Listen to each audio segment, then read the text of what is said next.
시대 명의와 만나는 시간, 명의의 전당 김철중입니다. 오늘은 세계적인 위암 파이터 노성훈 연세대 강남 세브란스병원 위장관외과 특임 교수와 함께 하겠습니다.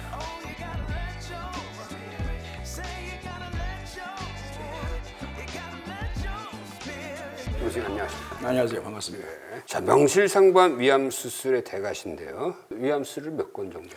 한 37년간에 걸쳐서 11,000여 명의 환자분을 수술했습니다. 이야, 11,000명이요? 그렇습니다. 야, 이거는 뭐 약간 기네스북 계열. 예, 그렇지 않아도 세브란스 병원에서 근무할 때 저희 직원들이 기네스북에 이걸 문의를 했습니다. 아, 문의를 했어요? 네, 문의를 했더니 인체를 가지고 한 이런 수술이나 이것은 대상이 되지 않는다. 그건 취급하지 않는답니다. 혹시나 이제 그 기네스북 타이틀 노리고 막 수술을 그렇죠. 할 수도 있다는 생각. 윤리적인 문제도 따르고 뭐 그러니까 예. 하여튼 뭐 이거는 뭐 비공식적으로라도 세계 최다 수술 기록인 것 같습니다. 예, 그렇습니다.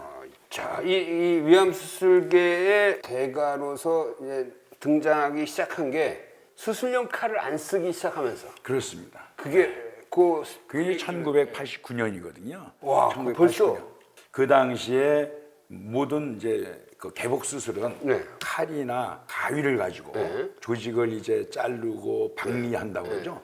우리가 칼이나 가위를 쓰면 뭐 건드리는 데마다 출혈이 그렇죠. 나요. 출혈이 되면 피가 수술 시야를 덮어버리니까 이게 뭐 더 이상 수술 진행할 수가 없어요. 그걸 닦아내고 또 음압을 가지고 이용해서 석션이라고 해서 피를 뽑아내기도 하고 그다음에 혈관 피 나는 데를 찾아서 그걸 실로 매고 이제 이러는데 시간이 많이 걸리는 거죠. 수혈도 또 같이 동반돼서 해야 되는 거. 그렇죠? 그걸 이제 전기 소작기라고 하는 지지면서 결국은 이제 자르는 거거든요. 잘린 부위가 자동으로 이렇게 지혈이 하는 거죠. 되잖아요. 그렇죠. 네. 지혈이 되는 거죠. 그게 이제 의학용어로 보비라고 그러죠. 그 보비라고 네. 그러죠. 그런 그 기구를 제가 발명한 게 아니고 그 당시에도 이미 신경외과나 정형외과에서 미세한 혈관에 피가 나면 그걸 지지는 걸 하고 있는 주로 걸 근육제를 때 많이 그렇습니다. 써요. 그래서 제가 제 수술을 기다리는 동안 뭐 이방 저방을 기웃거리고 그랬어요. 야, 이게 세상은 기웃거려야 돼. 아, 그렇습니다. 그러면서 거기서 아이디어를 얻은 거죠. 저 기구를 칼 대신 쓰면 어떨까? 저기 왜 이렇게 연기가 나는 거야? 도대체 뭐 하고 있는 거야? 이렇게 그렇습니다. 가서 본 거군요. 예. 그래서 그거를 이제 처음 도입한 것이 1989년이었거든요. 아, 그때 우리 교수님의 신분은 뭐였나요? 그때 조 교수입니다. 조 교수가 네. 깜찍하게 네. 메스를 안 그렇죠. 쓰고 이걸 하겠다. 네. 맨 첫 환자를 이제 해본 거예요. 해본 거죠. 그게 이제 소문이 나기 시작한 거예요. 소문이 나죠. 그랬더니 이제 다른 교수님들이 제가 수술하는데 쓱 뒤에 와서 보시는 거예요. 얘가 뭘 무슨 이상한 짓을 뭐 하고 있다 그러는데 그러고서 뒤에서 보더니 어떤 교수님은 야, 너 지금 뭐 하는 거야? 네, 그러겠죠. 그러니까 위험한 짓을 한다 이거예요. 그러겠죠. 우연히 장이나 혈관 같은 데 닿게 되면 탄다 이거지. 당장은 어쩔 줄 몰라도 모르고 넘어가면 며칠 뒤에 가서 터질 수도 있고 출혈이 될 수 있는데 그건 무슨 짓을 하냐. 이러고 이제 뭐 저한테 야단을 치는 게 있었죠. 충분히 그렇게 이해가 가죠. 네, 이해가 가죠. 생전 머리털 나고 처음으로 그걸 하는 걸 보니까 신기하다. 그리고 뭐 수술하는데 뭐 연기는 피 오르고 막 이러면서 수술하니까 연기를 또 이렇게 석션으로 또 그렇죠. 하잖아요. 가끔 냄새도 나고 타는 냄새. 하는 냄새 나지. 예. 아니 이렇게 있지 않아요. 쓱 긋다가 옆에 소장이 딱 닿으면 소장이 찢어질 수 있는 거잖아요. 닿으면 탈 수가 있죠. 탈 수 있죠. 네. 근데 이게 다 제껴놓고 이렇게 쓱 그렇죠. 쓱 하다 보니까 그렇죠. 그리고 만약에 닿으면 그걸 이제 꼬매주는 거죠. 그 부위는. 그 수술하는데 중요한 건 뭐냐면 해부학적인 구조를 잘 이해하고 있으면 그건 문제가 되지 않는데 그때는 참 러프하게 수술을 했던 시절이에요. 그러니까 이 조직을 한 번에 뭉태기라고 그러나요? 뭉태기로 이렇게 잡아서 자르고 막 이럴 때였거든요. 그런데 이제 수술을 세밀하게 우리가 혈관만 노출시키는 거를 우리가 골격화시킨다, 스켈레토나이즈 한다 이런 얘기를 하는데 그런 형태로 수술을 하면서 하면 장기에 손상을 주고 하는 거를 현격하게 줄일 수가 있거든요. 확신을 갖고 그렇죠. 그걸 하신 계속 거네요. 해나갔죠. 하니까 저는 자꾸 이제 노하우가 생기고 점점 더 이제 기술이 발전하는 거예요. 이제. 그래서 1995년에 그걸 내 수술하는 거를 비디오로 찍어서 대한외과학회 추계 학술대회에서 그걸 발표하게 돼요. 깜짝 놀랐겠네. 그건 뭐 거의 뭐 아수라장이 됐죠. 거의 뭐. 돈 보는 분들이 처음 보니까. 무슨 수술을 하는 거야?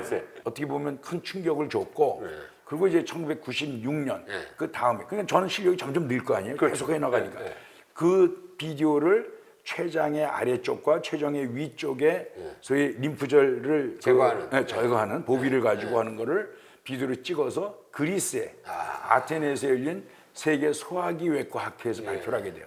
그랬더니 거기도 깜짝 놀랐겠네. 거기 뭐 정말 뭐 이거 뭐냐? 예. 난리가 났죠. 그리고 이제 위암 그러면 이제 일본이 가장 그렇죠. 앞선다고 그랬는데 뭐 대가들이 다. 대가들이 제가 스스로 오고서 그 비디오를 발표하고 자리에 앉으니까 그 다음에 연재가 발표가 되고 있는데 거기 관심 없고 나한테만 와서 뭐 컨그레츄레이션 축하한다고 그러고 기가 막히다. 뭐 물어보고 뭐 그걸로 하다가 췌장 같은데 닿아서 췌장염이 생긴 환자는 없느냐 뭐 이런 질문들을 막 하는 거예요. 그 다음에 1997년 4월에 뮌헨에서 세계 위암학회 제2회 세계 위암학회 있었는데 그때 제가 이번에는 그 보비를 이용해서 위 전절제 위를 100% 제거하는데 위를 100% 제거하면 그 당시에 비장을 같이 떼어내는 것이 거의 뭐 루틴이고 바로 옆에 붙어 있으니까 그렇죠. 떼낼 수밖에 없는 거잖아요. 떼어내고 또 왜 그러냐면 비장 동맥이나 비장 정맥 주위에 있는 인프절을 제거를 하기 위해서는 비장을 떼야 된다 하는 게 아주 표준 수식으로 되어 있던 거예요. 근데 나는 왜 비장을 하느님이 준 비장을 왜 떼어냈냐 이거예요. 덩치도 커요 또. 그리고 림프절을 제거하는 목적이라면 림프절만 제거할 수 있지 않겠냐. 그래서 그거를 비디오로 찍은 거예요. 제가 또 스스로 하는 걸 비장 보존 위전 절제술 이거를 이거 세계 최초죠. 불안하잖아요. 그래서 교수님 약간 긴장됐겠네요. 미리 이제 오전에 그 학회장을 가봤어요. 학회장은 왜 이렇게 큰 거야? 청중들이 들어올 수 있는 그 스페이스가 큰 거예요.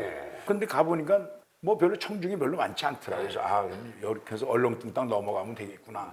이제 그랬거든요. 그 이제 1시가 이제 제가 발표면 12시 반쯤에 이제 가서 이제 앉아 있는데 왜 이렇게 싹 고우는 거야? 제목을 보고. 제목도 보고 96년에 12월에 아테네에서 제가 발표한 거를 일본 사람들이 많이 봤으니까 그게 이제 소문이 나가지고 소위에서 노성훈이가 뭘 또 뭐 희한한 걸 또 하는구나. 그래서 이제 모이기 시작하는데 꽉 차요. 정말 꽉 차요.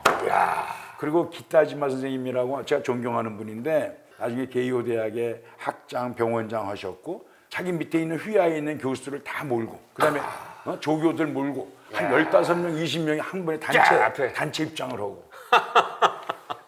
그리고 이제 발표를 했어요. 발표를 했는데 그때 그 좌장이라고 그러죠. 체어맨. 좌장이 수웰링이라고 하는 중국의 그 영국인이었어요. 그 내 비디오 그거를 발표하는 걸 다 듣고 자기가 코멘트 처음에 하면서 이게 사람이 할 수 있는 일이냐 뭐 그런 코멘트를 해줬어요.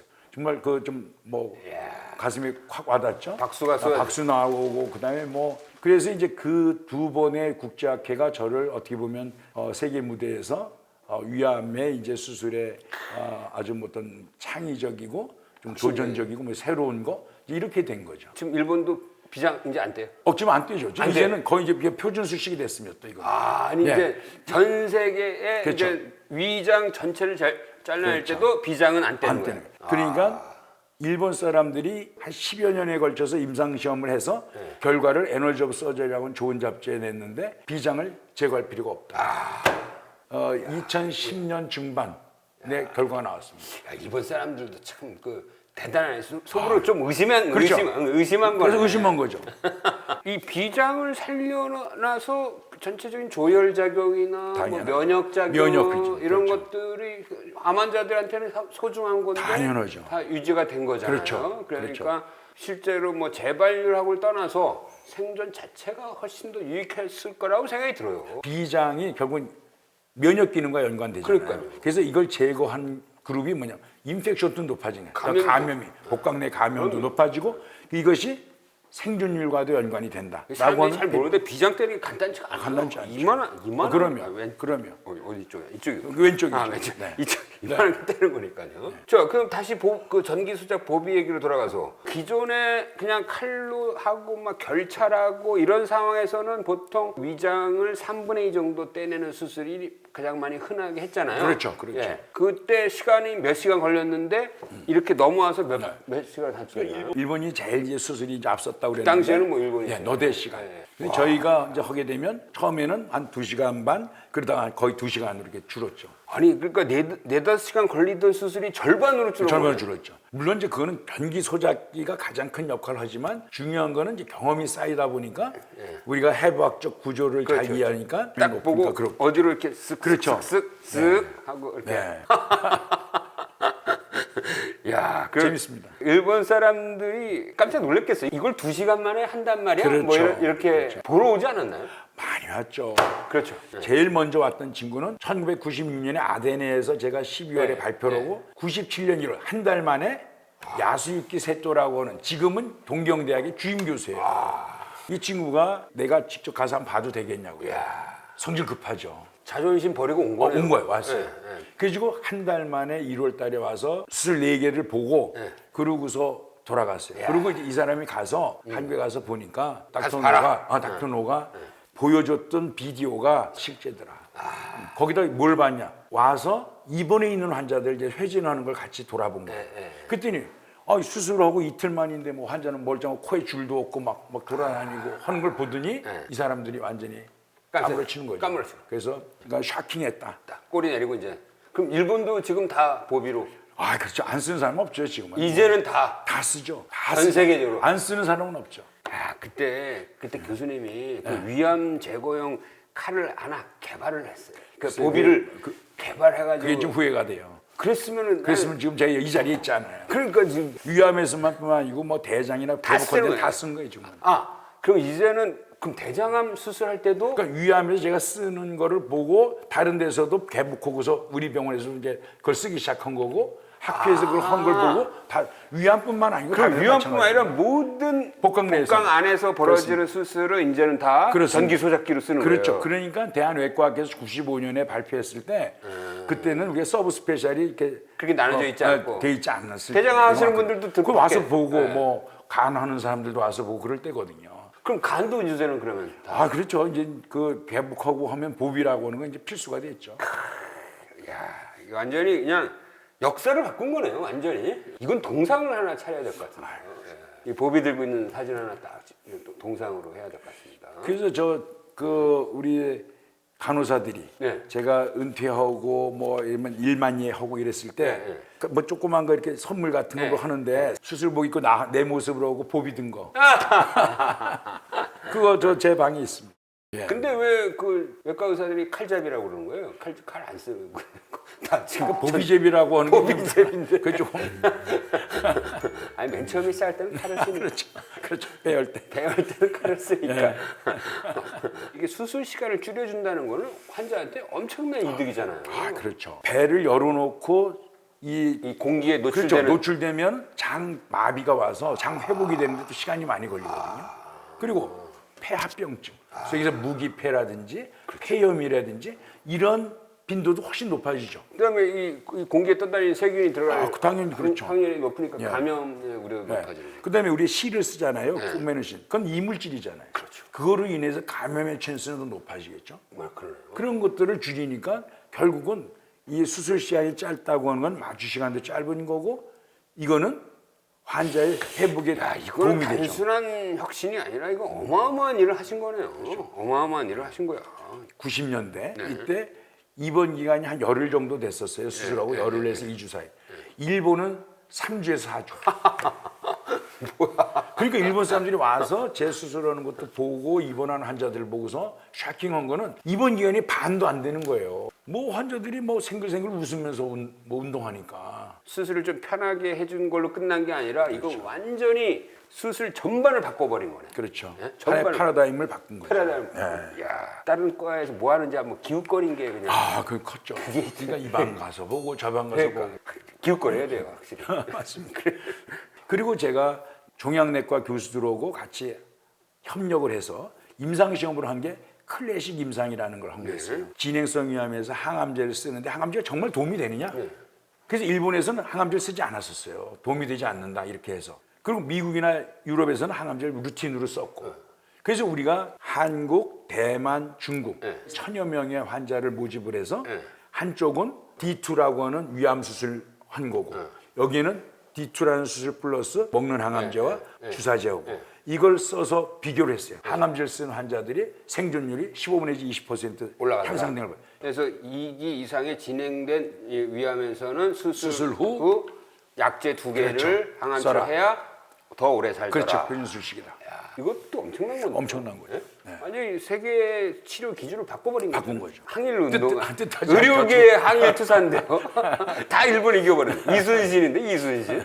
위암계 이순신이야. 그 교수님이 그 왜 오무라고 해서 이제 칼을 안 썼고 그다음에 콧줄. 예. 근데 보통 수술 끝나면 그 안에 액이 나올 수도 있으니까 이렇게 넣어놓잖아요. 콧줄을. 그렇죠. 위암의 역사는 위암 수술의 역사는 콧줄의 역사라고 볼 수 있는 거예요. 왜냐면 우리가 위를 떼어내면 떼어내고 끝나는 게 아니고 음식을 먹을 수 있게 이제 연결을 해야 되잖아요. 그렇죠. 장하고 연결한다든지 하면 우리 몸에서는 위장액이나 장액은 계속 배출이 되는 거잖아요. 그리고 가스를 자기도 모르게 삼키게 돼요. 그러니까 결국은 위장 연결한 부위가 혹시 터질까 봐 부풀어져서 장액과 가스 등으로 해서 그래서 코에 줄을 넣어서 그거를 배출을 빼냈거든요. 일단 수술 직후에 혹시 이렇게 부풀려서 그렇죠. 연결한 부위가 터질까 터질까봐 이 압력을 줄여놓기 위해서 이렇게 관을 하나 여기다 그렇죠. 코에 통해서 그래서 넣잖아요. 그러면 그게 꼭 필요한가? 그러니까 그 의심이 그렇죠. 든 거예요. 그런 의심을 한 거죠. 코에 줄을 넣으면 환자들이 얼마나 괴로운지 몰라요. 그거는. 이 안에 막 들어가 있잖아요. 그러면 학생 때 실험을 하면 코에 줄을 넣어보는 이런 실험도 했었어요. 실습할 때 한번 해보죠. 예, 예. 서로. 그것도 그냥 뭐 너무 힘들어가지고 그랬는데 그거를 수술한 사람이 그렇죠. 배도 아프고 삭관을 했잖아요. 기관지 삭관하고 전신 마취를 했었는데 그렇지 목이 불편한데 여기 코에 줄이 하나 들어가고 우리가 수술을 할 때 내가 연결 부위나 이런 부분을 내가 깔끔하게 다 안전하게 했는데. 깔끔하게 다 했으면 그거 가지고 터질 이유가 없다. 그 정도 압력 갖고 터질 거야. 그렇죠. 뭐 이런 터질 생각을. 거야. 네. 부풀어지면 밑으로도 장은 연결되어 있는 거니까 그쪽으로 가스가 내려가는 거고. 그렇죠. 임상 시험을 한 거죠. 한쪽은 코에 줄을 넣은 거, 한쪽엔 코에 줄을 넣지 않는 그룹.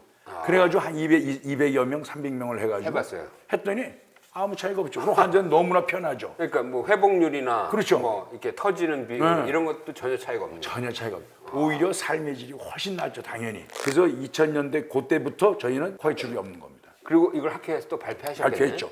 논문도 내고. 그랬더니 외국 또, 논문에. 또 깜짝 놀랐겠네. 널 눌리죠. 야, 우리 왜 넣은 거야? 그다음에 요 심지인가요? 예, 심지죠. 심지라는 게 뭐죠, 그러니까? 수술하고 나면 출혈이 그럼 무슨 미세한 출혈들도 조금 있고 거기서 진물 같은 게 생기잖아요. 그 염증되면 곤란하니까 그런 위험 때문에 그런 우려 때문에 심지를 넣는 거예요. 배 안으로 해서 바깥으로 배출시키는 배출해서 그 심지 따라서 물이 그쵸, 흘러나오게 진액들이 그렇죠. 흘러나오게. 예. 우리가 지금은 클로즈 드레인 다시 말해서 해모백이라고 해서 근데 그런 걸 집어넣어서 음압을 해서 빼내는데 이거를 오픈 드레인이라고 그래가지고 그 당시엔 칼로 한 1.5cm, 2cm를 째고 이런 튜브 아 진짜요? 튜브를 넣는 거예요. 그럼 이 튜브가 밖으로 나와 있어요? 바깥으로 나와 있죠. 그러니까 이 거즈를 이렇게 해서 대가지고 아유. 그러니까 이게 젖어가지고 그냥 뭐 형편없죠. 근데 이거를 조금씩 빼내거든요. 그렇죠. 한 번에 쑥 빼기가 위험하니까 하루에 한 2, 3cm에서 한 3, 4일에 걸쳐서 뺀단 말이에요. 뺄 때마다 환자들이 고통스럽고. 그래서 그것도 의심하신 거예요? 의심한 거죠. 어떻게 해야 되나. 그래서 그것도 임상시험을 또 했죠. 그게 2001년에. 했더니 합병증 차이가 없는 거예요. 전혀 없더라. 네.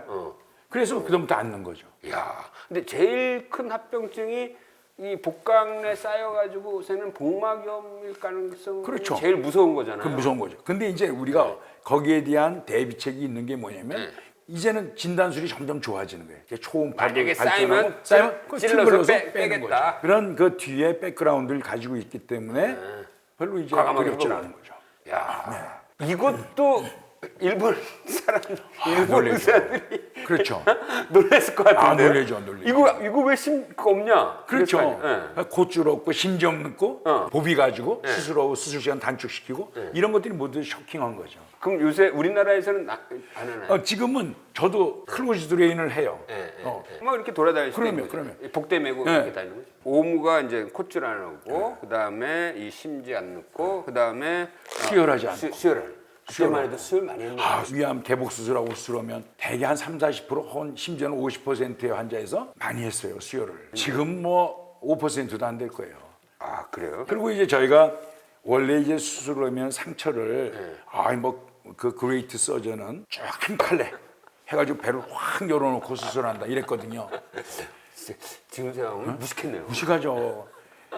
아니 수술 시야는 좋지. 그렇죠. 환자 입장에서 보면은 여기서부터 저 아래까지 배 상처를 30cm 뭐 이렇게 열어놓고 수술했으니까. 가끔 목욕탕 가면 그런 분이 그분 있어요. 옛날에 수술 옛날에 받은 수술 받은. 그렇죠.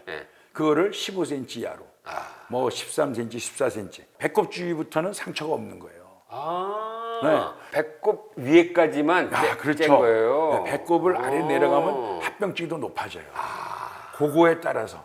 그래서 염증도 심하고 상처가 크면 클수록 유착도 심해져요. 그럼 그 뒤에 가서 장들이 다 들러붙잖아요. 그걸 확 줄인 거죠. 야. 어떤 사람들은 상처, 흉터도 안 나요. 이제 그게 금방 되지는 않죠. 아무래도 이제 수술 시야가 좋으면 좀 크게 열면 쉽지만 그러나 그 외과 의사가 조금만 자기가 신경 쓰고 또 거기에 어댑트가 되면 병에 쌓여서 내가 굳이 여기까지 열 필요가 없겠구나. 그렇죠. 할 수 있겠구나. 예. 그 이 일련의 과정들을 보면 왜 이건 안 하지? 기존의 것에 대한 어떤 의심 그 과정들이었네요. 그렇죠. 원래 성격이 좀 아니 그런 것보다도 제가 성격이 좋으신 것 잘하면서 같은데. 제 이제 돌아가신 은사님이 한 분 계신데 그분이 멘토 중에 한 분인데 그 당시에 1980년대에는 진행성 위암이 너무나 많았어. 그리고 진단술도 그때는 뭐 많이 떨어져 있어서 배를 열고 시험적 개복술 이름이 혹시 이게 암인지 아닌지 보려고요? 그래가지고 배를 열고서 봤는데 모래와 같은 암세포들이 퍼져 있고 그래서 배를 닫는 경우도 많았어요. 그때 이제 제가 위암을 선택한 것이 이런 환자분들한테 내가 좀 도움이 되는 외과 의사가 되고 싶다 라는 꿈으로 제가 하게 된 거예요. 그때 위암이 우리나라에 제일 많았고 그때 그 교수님께서 제가 위암을 이제 교수님 성함이 어떻게 되시죠? 민진식 교수님이라고 좀 민진식 자꾸 오셨죠. 예. 그 멘토신데 본인이 외과 의사로 일생을 살아보니까 자기는 하지 못했지만 뭔가 네가 꿈을 이루려면 위암이라고 하는 걸 24시간 안테나를 세우고 계속 고민해라. 고민하고 생각하고 연구하고 공부해라. 그 말씀, 그게 참 저한테 와닿았어요. 그러면 내 위암 환자, 이분 환자한테 뭘 내 도움이 되는 게 뭘까? 환자 입장에서 보는 고통이나 이런 것을 해결할 수 있는 게 뭘까? 생각해 보니까 위암 환자들한테 제가 이제 물어보고 그래요. 뭐가 제일 힘드세요? 콧줄, 통증, 심지, 소변줄 이런 것들을 얘기하는 거예요. 그 중에 해결 못한 게 소변줄. 그걸 처음부터 뭐 수술하기 전부터 안 하면 제일 좋지만 그거는 뭐 마취과도 그렇고 모두 다 그거는 필요로 하는 거니까. 그래서 수술 후 전후의 고통을 어떻게 하면 줄일 수 있을까? 그리고 또 합병증을 어떻게 하면 줄일 수 있을까? 그리고 장기 생존을 어떻게 하면 더 높일 수 있을까? 이게 내 머릿속에 항상 작동했던 것 같아요. 토요일, 일요일도 매일 병원 가시죠? 그렇죠. 제가 뭐 명절이고 추석이건 뭐 설날이고 간에 제가 서울에 있는 한은 서울에 있으면은 전 진료 꼭 가서 회진하고 오죠. 병원을 가죠. 애들 운동회나 소풍은 따라가 봐요. 잘 못 갔죠. 그래서 제가 이제 항상 그 미안한 감정이 있었고 가족들한테 위암만 24시간 생각하고. 참 대단하신 분. 자, 우리 노성훈 교수의 혁신은 계속 이루어지고 있어요. 그래서 이제 완전히 그러니까 수술이 힘들다라고 생각하는 이런 경우에도 전환 수술이라는 새로운 방식을 도입을 하신 거죠. 그렇습니다. 그거 좀 설명해 주세요. 그러니까 전환수술이라고 하는 건 뭐냐면 우리가 위암 사기, 사기라고 하면 사기가 되는 조건이 여러 가지가 있어요.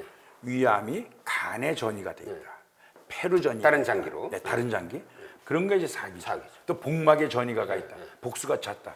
이게 사기죠. 그럼 뭐 어떻게 할수 없는 거 아니에요? 그렇죠. 지금 물론 한 10년, 20년 전 이때까지 어떻게 되냐? 그런 진단을 받으면 의사 선생님들이 되게 이제 6개월에서 편하게 쉬시다가. 뭐 항암제 쓰시다가 그냥 뭐 그냥 해보시죠. 가족들한테 그렇게 해야죠. 근데 지금 어떻게?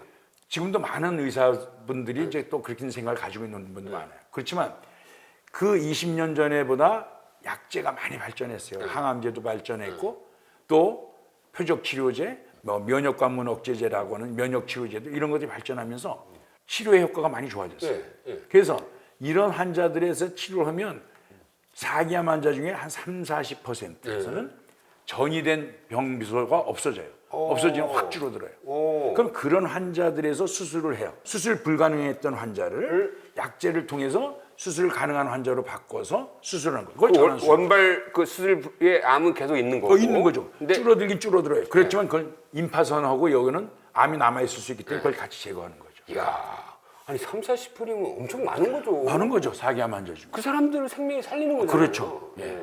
그래서 그 결과를 제가 지난 6월 달에 예. 제 15회 국제위암학회에서 제가 그 결과를 발표했어요. 항암제만 쓰고 수술을 하지 않았던 환자는 15개월. 약이 아무리 좋아졌지만 15개월. 우리가 전환수술을 했는데 그 환자들이 늘 분석해 보니까 그게 50개월이에요. 평균 수명이. 이야, 4년을 사는 거네. 그렇죠. 4년. 그러면 3배 이상 증가한 거죠. 그리고 그 중에는 완치되는 환자들이 있고 또 살아있는 동의 삶의 질이 아주 개선이 되고. 저 하늘까지 갔다가 다시 그럼 내려오신 거죠. 이야, 그런 환자들이 제가 지금 가장 관심이 있고 또 그런 환자들의 도움이 되기 위해서 하고 있는데 뭐 지금 최근 보면 1년에 한 3, 40명 정도의 지금 전환수를 계속 하고 있죠. 이야, 이것도 정말 대단한 거네. 지금까지 기억에 남는 많죠. 많죠. 작년, 재작년 뭐한 1, 2년 전에 97세 된 그 위암 환자분인데 이분이 한 20년 전에 위암수를 받았어요. 받았는데 잔위라고 그래서 남아있는 게 또 암이 생겼어요. 근데 진행이 좀 됐는데 그 병원을 몇 군데 찾아갔더니 부산에 계신 분인데 아유 97세인데 무슨 수술이시냐고. 근데 이분은 수술을 해서 자기는 더 오래 살아야 되겠다는 집념이 무지하게 강한 거예요. 그래서 와서 수술하셨어요. 97세인데. 97세 한 1년 돼가지고 오셔가지고 좋다고 오셨어. 그럴 때는 정말 뿌듯하죠. 기억이 남죠. 그렇지만 또 기억나는 분들 중에는 환자분이 수술하고 합병증이 생겨서 뭐 중환자실에서 뭐 별 치료를 했는데 한 2달 정도 이렇게 수술하다 결국 돌아가신 분도 있어요. 그럴 때는 정말 마음이 아프고 죄책감 같은 게 전 최선을 다했지만 그래 내가 조금 더 잘했었으면 이분이 괜찮았지 않을까. 뭐 이런 것도 기억도 나죠. 뭐 어떻게 보면 그런 중환자를 보는 의사들의 숙명이죠. 뭐 그렇죠. 어떻게 다 낫게 해줄 수는 없는 거긴 하지만 하여튼 그 최선을 다했다는 게 또 오히려 더 아쉬움을 남기는 것 같습니다. 자, 이 원숭이도 나무에 떨어진다 뭐란 뜻이 이 위암 수술의 세계적인 대가도 암에 걸리셨죠. 2기였거든요. 후담 2기여서 그게 교수님 나이 몇 살 때신 거죠? 그게 2014년이니까. 50대 후반이에요. 그렇죠. 60 됐을 때 딱 60. 한참 때잖아요. 그렇죠. 그때 암센터장을 하실 때 그렇죠. 암센터 병원장이었죠. 암병원장이고. 연세 암병원장일 예. 때 암에 그렇죠. 연세 암병원 우리 농담인데 계획해서 저 암병원장 잘 뽑았네. 5월 달에 개원을 했거든요. 예. 개원은 거 6개월 됐을 때요. 예. 그때 이제 환자가 거기가 3천억을 들여서 엄청 병원을 크게 쳤는데. 됐잖아요. 그리고 뭐 환자가 이렇게 생각처럼 많지 않은데 그런데 이제 뭐 이렇게 되니까 이 병원장은 지금 암에 걸렸으니 쉴 생각도 못 하고 야, 그 7주 동안 제가 방사선 치료를 했거든요. 방사선 그 여기에 뭐 침 물러 가지고 여기 뭐 이러지 여기만 침 묻는 게 아니고 안에 식도가 또 다 해져 가지고 물도 삼키기가 힘들어요. 한 5주쯤 지나면 방사선 치료. 그런데도 불구하고 제가 옷을 입고 그리고 진료 다 했고 수술도. 근데 목소리가 잘 안 나오니까 옆에 우리 간호사가 이제 내가 뭐 이렇게 하면 이제 얘기해 주는 거예요. 이야, 수술실이 제일 좋았어요. 왜? 말을 안 해도 되잖아. 근데 진료하면 말을 해야 되니까. 이건 목숨을 건 건데요. 그러니까 내가 좀 바보같이. 그러니까 그 회복이 늦더라고요. 이제 방사선 치료 끝나면 좀 쉬고 쉬었으면- 원기를 회복하고 막 이랬어야 되는데 그냥 위암 수술 하신 거네요, 그냥. 그렇죠. 암 환자가 암 수술 하신 거네. 예. 근데 머릿속에 내가 뭐냐면 야 내가 암을 일생 동안 해왔고 이 지금 현재 이 암병원장인데 암으로 누웠다고 그러면 이게 말이 되나? 이야, 그래도 그랬어요. 그게 좀 회복이 너무 늦었어요. 이야, 다행히 방사선 치료로 이제 끝낼 수 그렇죠. 있는. 야, 그럼 지금 9년 됐으니까 완치된 거네요. 뭐 그렇게 봐야 되겠죠. 목소리는 어떻습니까? 지금 뭐 들으시는 바와 같이 뭐 많이 좋아졌습니다. 그리고 나서 좀 암 환자를 보는 시각도 달라졌을 것 같아요. 달라졌죠. 완전히 달라졌죠. 그러니까 그 전에는 뭐 환자분들 이해한다고 그러지만 그건 의사로서 이제 이해한다고 그랬으면 지금은 환자로서 나도 환자로서 환자를 이해하는 거죠. 그래서 그분의 이 얘기 또 그분이 어려울 때는 심지어는 이제 뭐 막 힘들고 뭐 이럴 때는 나도 암 환자예요. 나도 내가 후두 암 환자예요. 그러고 얘기를 해드리면 이분들도 공감을 하는 것 같아요. 꼼짝 못하네. 뭐 암치라는 나 9년 됐다고 그러면 암 환자라니까 뭐 거기서. 노 교수님이 참 어떻게 보면은 삶 자체가 이 암의 스토리네. 파란만장하죠. 암 암덩어리야. 왠지 수술실에서 세상을 마감하실 것 같아. 그게 이제 꿈이죠. 그 제가 수술실에 있을 때가 제일 행복하고 또 편안합니다. 그러니까 아마 외과 의사가 제 천직인 것 같습니다. 자, 우리 세계 위암 치료의 기준을 바꾸고 새로운 치료법을 개발해서 전 세계적으로 수많은 한국 환자뿐만 아니라 전 세계에 있는 외암 환자들을 살리시는 데 기여한 세브란스 병원의 백과 노성 교수님의 얘기를 들어봤습니다. 뭔가 숙연해지는 느낌도 났습니다. 오늘 교수님 너무 감사합니다. 감사합니다. 네.